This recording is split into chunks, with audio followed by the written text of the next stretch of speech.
میرا باپ پیغمبر، میرا دادا پیغمبر، میرا پردادا پیغمبر۔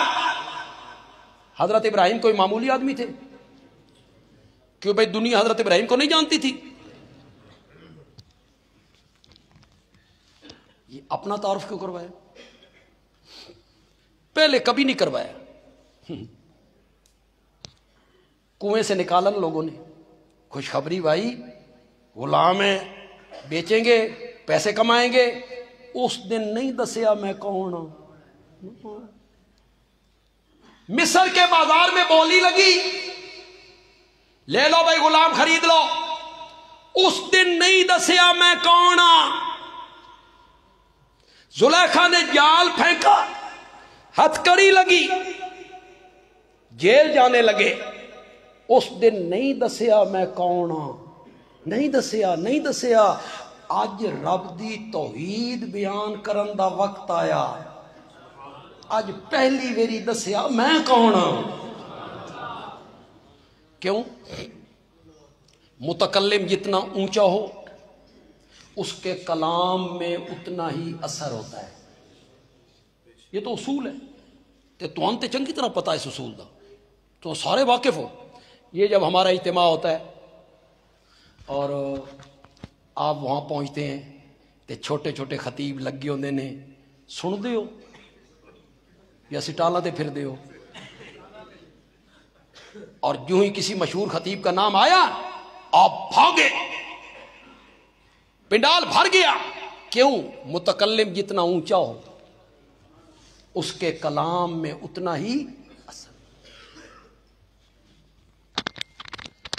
آپ میں سے کسی کو یاد ہو تو بولے، ورنہ مجھے لگتا ہے آپ میں سے بولے گا کوئی نہیں کہ بات بڑی پرانی ہے اور ہر بندہ کہتا ہے ابھی تو میں جوان ہوں۔ میں 65 دی گل دساں بھائی میں 65 دی گل یاد ہے تو پھر میری وڈی عمر ہو جانی ہے۔ چلو تھی چپ کرو، میں دس چھڑنا۔ 65 کی جنگ میں صدر ایوب خان تھے، انہوں نے 5 منٹ کی تقریر کی تھی، صرف 5 منٹ۔ ہون تے تقریر کرن لگے ساڈے سربراہ تے گھنٹہ 2 گھنٹے بس ہی نہیں کر۔ کتنی کی؟ اس وقت یہ ریڈیو ٹی وی نہیں تھا، نو، گھروں میں بہت کم ریڈیو ہوتے تھے۔ ریڈیو پڑے ہوتے تھے پانوں والی دکانوں پہ، ہوٹلوں پہ، اور وہ بجلی والے ریڈیو تھے، اتنے بڑے بڑے، آواز کم نکلتی تھی، بھاں بھاں زیادہ نکلتی تھی۔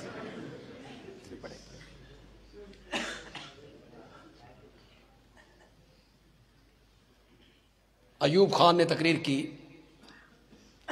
لوگ ہجوم کر کے ان دکانوں پہ پہنچے،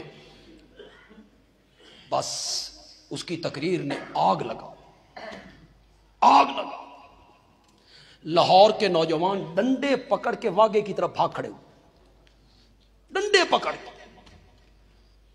ایوب خان نے کہا ہمارا بزدل دشمن نہیں جانتا اس نے کس قوم کو للکارا ہے، جن کے دلوں میں لا الہ الا اللہ محمد الرسول اللہ کی شمع روشن ہے۔ میرے ہم وطنوں، اس وقت تک آگے بڑھتے رہو جب تک کہ دشمن کی توپوں کے دہانے خاموش نہیں ہو جاتے۔ آگ لگا۔ کیوں؟ متکلم کیا تھا؟ وہ پاکستان کا صدر تھا، اس کی بات غور سے سنی۔ متکلم جتنا اونچا ہو اس کے کلام میں اتنا اثر ہوتا ہے۔ آج حضرت یوسف توحید بیان کرنا چاہتی ہیں، پہلے اپنا تعارف کروایا، میں معمولی آدمی نہیں سمجھنا، میرا باپ پیغمبر، میں پیغمبر، میرا دادا پیغمبر، میرا پردادا پیغمبر، میں کوئی معمولی آدمی نہیں ہوں۔ ایک اور تفسیر بھی کر سکتا ہوں۔ حضرت ابراہیم، اسحاق، یعقوب کا تذکرہ اس لیے کیا، واتبعت ملت آبائی ابراہیم و اسحاق و یعقوب، غالباً یہ تذکرہ اس لیے کیا، قیدیوں کو بتانا چاہتے ہیں جو مسئلہ توحید میں تمہارے سامنے بیان کر رہا ہوں ایک کوئی نواں مسئلہ نہیں، میرے آباء و اجداد نے بھی ایو مسئلہ بیان کیتا سی، یہ بتانا چاہتے ہیں، نئی بات نہیں ہے، میرے آباء نے بھی یہی بیان کی۔ تعارف کروانے کے بعد کہتے ہیں ما کان لنا ان نشرک باللہ من شیء ما کان ما ینبغی ما کان ما یجوز، سن لائق نہیں، سن جائز نہیں کہ ہم اپنے اللہ کے ساتھ کسی کو شریک بنائیں، یہ ہمیں مناسب نہیں۔ مولانا حسین علی رحمت اللہ علیہ نے پنجابی میں معنی کیا ما کان لنا، سن اے گل ڈھکتی نہیں، سن اے گل سجدی نہیں، ڈھکتی نہیں کہ ہم اللہ کے ساتھ کسی کو شریک بنائیں، ہم اللہ کے ساتھ کسی کو شریک نہیں بناتے۔ میری بات غور سے سننی ہے، جتنے لوگ اشاعت التوحید سے، جو نوجوانان نے توحید سے منسلک کو سنیے گا میری بات، دل میں ٹھنڈ پڑ جائے گی، ٹھنڈ پڑ جائے گی۔ حضرت یوسف کہتے ہیں توحید کی سمجھ کا آ جانا اور شرک سے بچ جانا ذالک من فضل اللہ، ذالک من فضل اللہ۔ کس کا فضل ہے؟ جس کو چاہے اللہ توحید کی سمجھ عطا کر۔ اس کا تعلق کوئی علم سے ہے، تعلیم سے ہے، دولت سے ہے، صدارت وزارت سے ہے، عقل سے ہے؟ نہ، توحید کا سمجھ آ جانا، اس کا تعلق نہ علم سے، نہ تعلیم سے، نہ عقل سے، نہ فہم سے، نہ دولت سے، نہ وزارت سے۔ ذالک من فضل اللہ، یہ کیا ہے؟ شکر کرو اللہ نے تم پر فضل کر رکھا ہے، اس پر شکر کیا کرو۔ اللہ نے فضل کیا ہم پر، اس جماعت کے ساتھ منسلک کیا جس نے یہ بتایا کہ یہ پیشانی در در پہ جھکنے کے لیے نہیں بنائی گئی، ایک در پہ جھکنے کے لیے بنائی گئی ہے۔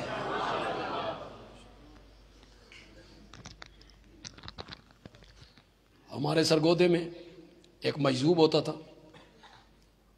مہینہ مہینہ نہاتا نہیں تھا، مہینہ مہینہ کپڑے نہیں بدلتا تھا، پان کھاتا تھا تو پیک جو ہے وہ داڑھی پہ لگی ہوتی تھی، سر کے بال پر گندہ ہے، لڑکے اسے چھیڑتے ہیں ٹیٹو ٹیٹو کہہ کے، اس کی چھیڑ ڈالی ہوئی ہے ٹیٹو۔ اس کی عقل کی میں آپ کو بات بتاؤں، ایک دن میرے پاس آیا، کہنے لگا آپ چائے پینی ہے؟ میں نے کہا میں پیسے لے کے آتا ہوں، تجھے پیسے دیتا ہوں، ہوٹل سے پی لینا۔ اتنے تک اس نے نماز کی نیت اندر باندھ لی۔ میں جو گیا نا پیسے دینے تے میں نکھدا ہوں تے میں نماز دی نیت بن لئی، تو میں رکھ چھڑ، میں فارغ ہو کے چک لگا۔ کوئی سمجھ نہیں، کوئی سمجھ۔ 18 رکعتیں پڑھ، کھانے پینے نہانے کا کوئی ہوش نہیں۔ پوچھا جائے ٹیٹو قبروں والوں سے مانگے گا تو جواب میں کہتا ہے وہابی ہوں، وہابی، وہابی ہوں، وہابی، اللہ سے مانگوں گا۔ 18 بلاک والا نو منو، ہماری مسجد 18 بلاک میں، اساں 18 بلاکی یہ مشہور ہاں، 18 بلاکی نے۔ میں کہتا ہوں ہمارا سودا 18 آنے خالص ہے، 18 بلاک والا نو منو، وہابی ہوں، اللہ سے مانگوں گا۔ سچی سچی گل کرنا، جلے وہ بندہ ٹیٹو گل کردا ہونا رب نو کیڈا پیارا لگدا، اس نو اپنی ہوش نہیں تے میری ہوش ہے، اپنی ہوش نہیں تے میری ہوش ہے۔ توحید کی سمجھ کا آ جانا اور شرک سے بچ جانا، ذالک من فضل اللہ۔ کس کا فضل ہے؟ زور سے بولو، زور سے بولو۔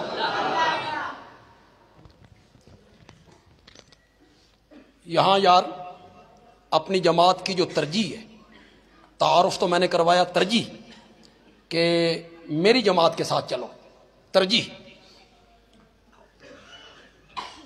بس ذہن میں ایک بات آ گئی ہے، آپ بولیں جو لوگ ہماری جماعت سے منسلک نہیں، کوئی نئے آئے ہیں، کسی ساتھی کے ساتھ آئے ہیں سننے کے لیے، وہ بھی بولیں سب سے بڑا گناہ کون سا ہے؟ کسی کو اس سے انکار ہے یا کسی فرقے والے کو انکار ہو؟ سب سے بڑا گناہ شرک ہے۔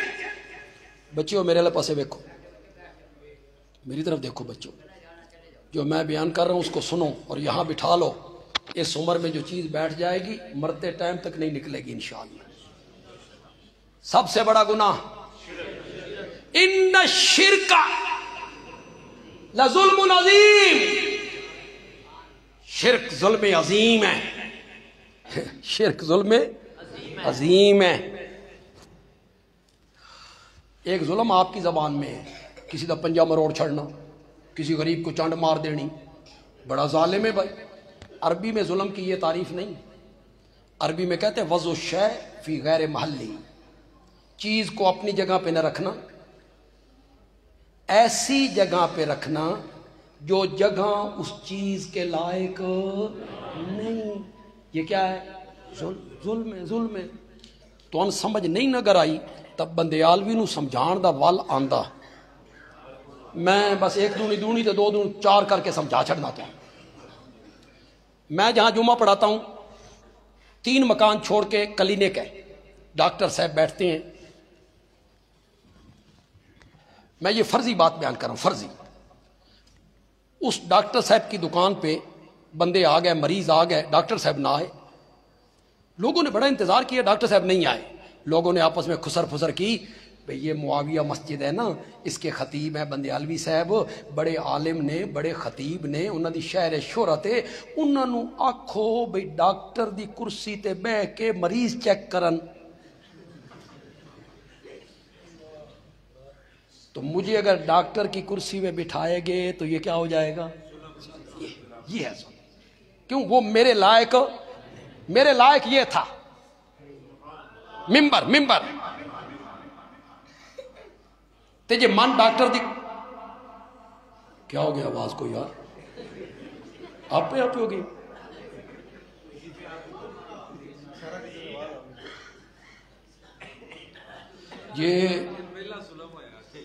یہ مین ڈاکٹر بنانا نا تے کرسی تے بہانا، ایک قبرستان دا نال انتظام کرنا،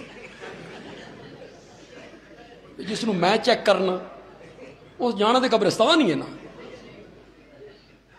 عالم کو ڈاکٹر کی کرسی پہ بٹھاؤ ظلم، ڈاکٹر کو انجینئر کی کرسی پہ بٹھاؤ ظلم، انجینئر کو وکیل کی کرسی پہ بٹھاؤ ظلم۔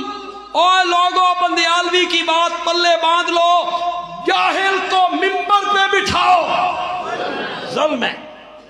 یہ جاہلوں کی جگہ نہیں ہے، ممبر علماء کی جگہ ہے، جاہل نہیں بیٹھیں گے یہاں، عالم بیٹھیں گے۔ سب سے بڑا گناہ کون سا ہے؟ شرک۔ اب امانت دیانت سے بولو، کوئی میری دھاڑ نہیں کرنی آپ نے، خدا لگتی بات کہو۔ اس ملک میں ننگے شرک کے خلاف سب سے زیادہ جہاد کرنے والی جماعت کون سی ہے؟ زور سے بولو یار، اور کوئی ہے تو سامنے آئے۔ اگر کوئی اور اس کا مدعی ہے تو سامنے آئے۔ نہیں ہے پورے ملک میں اشاعت التوحید وہ جماعت ہے جو سب سے بڑے گناہ شرک کے خلاف برسر پیکار ہے، برسر پیکار ہے۔ بندیالوی کہتا ہے اگر شرک سب سے بڑا گناہ ہے تو جو جماعت اس بڑے گناہ کے خلاف جہاد کر رہی ہے اس کا جہاد بھی سب سے بڑا ہے، اس کا جہاد بھی سب سے بڑا ہے۔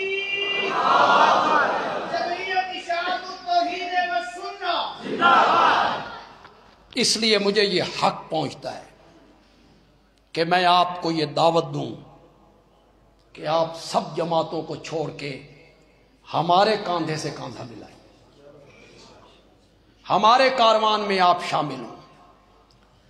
ہم اس مسئلے کے امین ہیں جو حضرت نوح علیہ السلام نے 950 سال بیان کیا ہے۔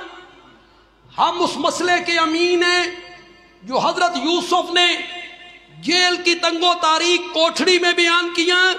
ہم اس مسئلے کے امین ہیں جو حضرت عیسیٰ نے ماں کی گود میں بیان کیا تھا۔ اللہ نے اسے ماں کی گود میں بلوایا، اس نے پہلے دن اللہ کی توحید کو بیان کیا، ان اللہ ربی وَرَبُّكُمْ فَاعْبُدُوهُ هَذَا صِرَاطٌ مُسْتَقِيمٌ۔ وہ اللہ جو میرا بھی رب ہے، وہ اللہ جو تمہارا بھی رب ہے، وہ اللہ جو میرا پالنہار ہے، وہ اللہ جو تمہارا پالنہار ہے، وہ اللہ جو میری نشو و نما کرنے والا ہے، وہ اللہ جو تمہاری نشو و نما کرنے والا ہے، وہ اللہ جو مجھے پروان چڑھانے والا ہے، وہ اللہ جو تمہیں پروان چڑھانے والا ہے، وہ اللہ جو میری ضروریات کو پوری کرنے والا ہے، وہ اللہ جو تمہاری ضروریات کو پوری کرنے والا ہے، اسی اللہ کی عبادت کرو۔ ھذا صراط۔ حضرت عیسیٰ نے ماں کی گود میں بیان کی، میرے نبی نے کوہ صفا پہ پہلے دن بیان کی، پھر میرے نبی نے زندگی کے آخری لمحات میں بیان کیا، لا الہ الا اللہ ان للموت سکرات۔ ہمیں فخر ہے اور ہم اس پر شکر کرتے ہیں اپنے اللہ کا۔ مولا انگنت بار تیرا شکر ہے، تو نے ہمیں اس محاذ پہ کھڑا کیا جس محاذ پہ تو کبھی اپنے نبیوں کو کھڑا کیا کرتا۔ اللہ تعالیٰ عمل کی توفیق عطا فرمائے۔ وما علینا الا البلاغ المبین۔